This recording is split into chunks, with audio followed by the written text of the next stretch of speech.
Hello friends, Anika classes में आप सभी का स्वागत है। फ्रेंड्स, हम आज नेट में लगे हुए जितने भी नाटक हैं उनकी शुरुआत कर रहे हैं। हम इन नाटक को डिटेल में नहीं पढ़कर सिर्फ इनसे रिलेटेड जो इम्पोर्टेंट फैक्ट हैं वहीं पढ़ेंगे। सिर्फ ये देखेंगे कि एग्ज़ाम में किस तरह से क्वेश्चन पूछे जाते हैं, कहाँ से कौन सा क्वेश्चन बनता है, हम ये देखेंगे। क्योंकि अगर हम इनको एक साथ पूरा पढ़ने बैठेंगे तो हमारा जो सिलेबस है वो कंप्लीट नहीं होगा। फर्स्ट जो नाटक हैं वे हैं भारतेंदु हरिश्चंद्र के। एक बात और ध्यान रखना फ्रेंड्स, जितने भी राइटर हैं उससे रिलेटेड जितनी भी रचनाएं हैं, नाटक है, उपन्यास है, कहानी है, जो भी है, हमें उसके हर राइटर की हर डिटेल अच्छे से करनी है। उसकी जितनी रचनाएं हैं उनके सन वे भी अच्छे से याद करने हैं, और उस राइटर के जितने भी जीवन से रिलेटेड जितनी भी घटनाएं हैं वे सारी हमें याद करनी है, और साथ में चैप्टर तो करने ही हैं। भारतेंदु हरिश्चंद्र, इनका नाटक है अंधेर नगरी। कब लिखा गया था? ये 1881 ईस्वी में लिखा गया था। अंधेर नगरी, इसका प्रकाशन वर्ष 1881 ईस्वी है। यह नाटक 6 अंकों में विभक्त है। देखो, यदि 6 अंक याद करने बहुत ज़रूरी हैं कि कौन सा अंक, क्वेश्चन अंकों से भी पूछे जाते हैं। अब हर साल एग्ज़ाम का जो पैटर्न है वो चेंज हो रहा है। 6 अंक हैं। तो देखो, जो पहला अंक है उसमें क्या है? बाह्य प्रांत है। ये साथ में नोट कर लेना, क्योंकि क्वेश्चन पूछता है एग्जामिनर कि कौन सा अंक में किस चीज़ का वर्णन है। दूसरे अंक में क्या है? बाजार का वर्णन है। पहला अंक बाह्य प्रांत, दूसरा बाजार, तीसरा जंगल। पहला बाह्य प्रांत, दूसरा बाजार, तीसरा जंगल। चौथा राज्यसभा। चौथा जो अंक है वो है राज्यसभा। पांचवा जो अंक है वो है अरण्य या छठा जो अंक है वो है शमशान। ये जो 6 अंक हैं ये अंधेर नगरी नाटक में है। अब इनसे पात्र से भी क्वेश्चन बनते हैं। क्वेश्चन या तो मैच द फॉलोइंग में पूछ लिए जाते हैं, या फिर 4 नाम देकर पूछ लिया जाता है कि कौन सा पात्र किस नाटक से संबंधित है या नहीं। महंत एक साधु हैं। गोवर्धन दास महंत का लोभी शिष्य है। नारायण दास महंत का दूसरा शिष्य है। कबाब वाला कबाब विक्रेता। घासीराम चना बेचने वाला, जिसमें गाने का भी जिक्र होता है, चना जोर गरम। नारंगी वाला नारंगी बेचने वाली। हलवाई मिठाई बेचने वाला। कुंजड़न सब्जी बेचने वाली। मुगल मेवे और फल बेचने वाला। पाचक वाला चूरन विक्रेता। मछली वाली मछली बेचने वाली। जात वाला जाति वाला। एक बनिया है। राजा कैसा है? चौपट राजा है। मंत्री चौपट राजा का मंत्री है। माली है, इसमें 2 नौकर हैं, राजा के 2 नौकर हैं। फरियादी जो राजा से न्याय मांगने वाला है। कल्लू बनिया जिसकी दीवार से फरियादी की बकरी मरी, वो कौन था? कल्लू। कारीगर जिसने कल्लू बनिया की दीवार बनाई थी। चूने वाला दीवार बनाने के लिए मसाला तैयार करने वाला। भिस्ती दीवार बनाने के मसाले में पानी डालने वाला। कसाई भिस्ती के लिए मशक बनाने वाला। गडेरिया कसाई को भेड़ बेचने वाला। कोतवाल 4 सिपाही कौन थे? राजा के सिपाही। ये सारे क्या हैं? पात्र हैं अंधेर नगरी नाटक के। कितने अंक हैं? 6 अंक हैं। अब देखो, पर जो पहला अंक है वो कौन सा है? बाह्य प्रांत है। उसमें पंक्ति कौन सी है? राम भजो राम भजो राम भजो भाई। किसने कहा? ये महंत जी ने। ये इम्पोर्टेंट पंक्तियाँ दी हुई हैं नाटक के अंदर से, और पूछी गई हैं ये एग्जाम में कि ये पंक्ति किसने कही है। नेक्स्ट है द्वितीय अंक। द्वितीय अंक कौन सा है? बाजार। इसमें कौन क्या कहता है? जात ले जात टके से जात, टके के वास्ते धर्म और प्रतिष्ठा दोनों बेचे, टके के वास्ते झूठी गवाही दे, वेद धर्म कुल मर्यादा सच्चाई, बढ़ाई सब टेक शेर। कौन कहता है? जात वाला एक ब्राह्मण होता है। अंधेर नगरी चौपट राजा, टके शेर बाजी, टके शेर खाजा, ये कौन कहता है? ये गोवर्धन दास कहता है। किस अंक में कहता है? दूसरे अंक में। क्वेश्चन ये भी पूछ लिया जाता है कि जो ये पंक्ति हैं ये गोवर्धन दास किस अंक में कहता है? दूसरे अंक में कहता है। नेक्स्ट है तृतीय अंक। तृतीय अंक कौन सा है? जंगल। सेत सेत सब एक से जहाँ कपूर कपास, ऐसे देश कुदेश में कबू न कीजिए वास। ये कौन कहता है? महंत जी कहते हैं जब वे गोवर्धन दास को समझा रहे होते हैं कि यहाँ पर हमें नहीं रुकना है। चतुर्थ अंक में क्या है? राज्यसभा है। चुप रहो, तुम्हारा न्याय यहाँ ऐसे होगा कि जैसा जम के यहाँ भी न्याय होगा। जम यानी कि यमराज। ये कौन कहता है? राजा। किससे कहता है? फरियादी से। पांचवा अंक है अरण्य। वेश्या जोरू एक समाना, अंधाधुंध मच्यो सब देशा, मानु राजा भैत विदेशा। ये कौन कहता है? गोवर्धन दास कहते हैं। अब है छठा अंक। छठा अंक क्या है? शमशान।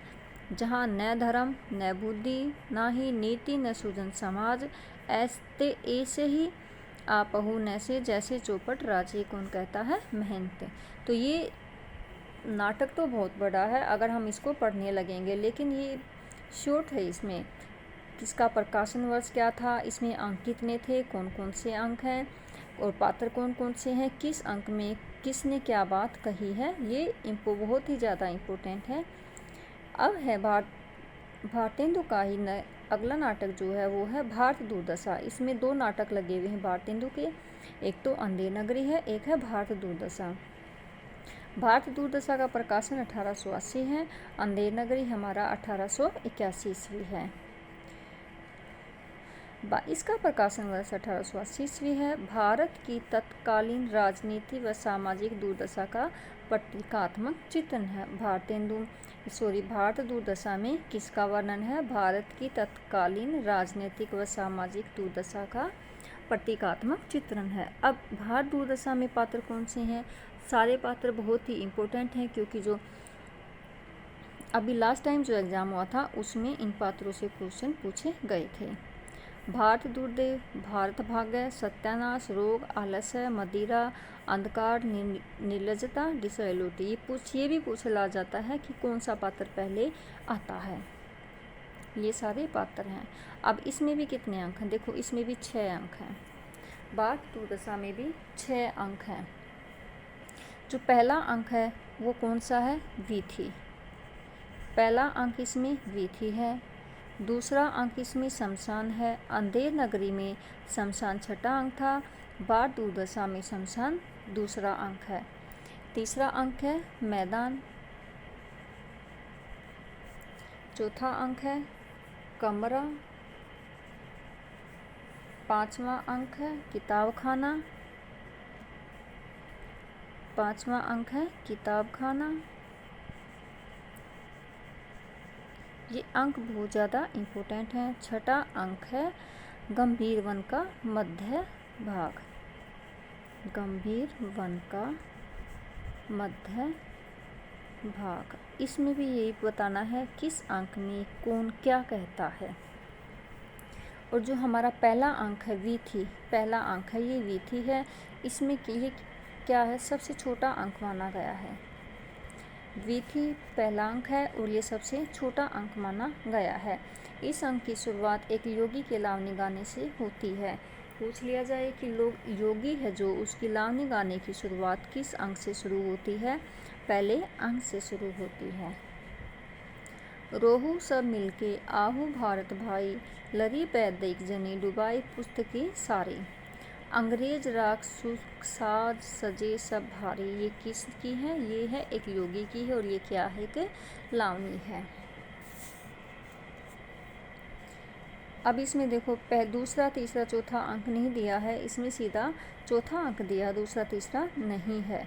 चौथा अंक है दुनिया में हाथ पैर हिलाना नहीं अच्छा, मर जाना पे उठ के जाना नहीं अच्छा। ये किसने कहा है? ये आलेसन ने कहा है। अब है पांचवा अंक कवि वचन सुधा पत्रिका का जिक्र। देखो ये इम्पोर्टेंट है कि जो कवि वचन सुधा पत्रिका है इसका जिक्र किस अंक में हुआ है? 5वें अंक में हुआ। किसके द्वारा किया गया है? डिसलोइटी के द्वारा किया गया है। छठा अंक जागो जागो रे भाई किसने कहा है? भारत भाग्य ने कहा है।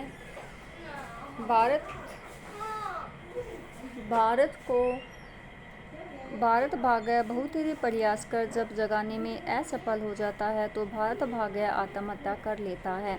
भारत भाग्य किस अंक में आत्महत्या कर लेता है? छठे अंक में आत्महत्या कर लेता है। ये क्या है? छठे 6 अंक हैं। देखो इनसे में एक इम्पोर्टेंट फैक्ट और है जो हमने अंक पढ़े थे। पहला अंक वीथी था, दूसरा अंक शमशान था, शमशान, तीसरा अंक मैदान था, चौथा अंक कमरा।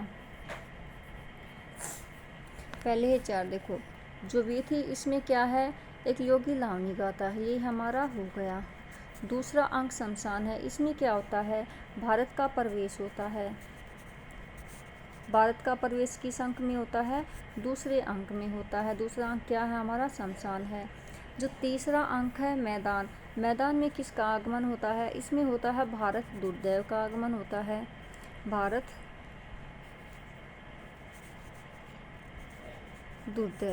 दुर्दैव का आगमन किस अंक में होता है? चौथे में होता है। और जो तीसरे में होता है और जो चौथा अंक है कमरा, इसमें क्या है? सोम की कन्या कौन थी? मदिरा। मदिरा का आगमन चौथे अंक में होता है। ये भी याद करनी जरूरी है। पहला अंक वीथी, इसमें लावनी योग्य लावनी गाता है। भारत का आगमन किस अंक में होता है? दूसरे अंक में। भारत दुर्दैव का आगमन किस अंक में होता है? तीसरे में। और मदिरा है उसका आगमन किस अंक में होता है? चौथे अंक में होता है। और जो हमारा पहला अंक है ये क्या है? सबसे छोटा अंक माना गया है। तो फ्रेंड्स मैं ये कुछ इम्पोर्टेंट फैक्ट थे नेट के एग्ज़ाम की दृष्टि से। सिर्फ ये इतना ही काफ़ी नहीं है, हम इससे अलग और भी नॉलेज है वो भी देखेंगे। और इसी के साथ फ्रेंड्स जो अभी पिछले 4 या 5 साल जो एग्ज़ाम हुए हैं हम उनका पैटर्न भी देखेंगे कि हर साल एग्ज़ाम का पैटर्न है वो कैसे चेंज हो रहा है। और जो PYQ है हम इनको भी साथ में करेंगे।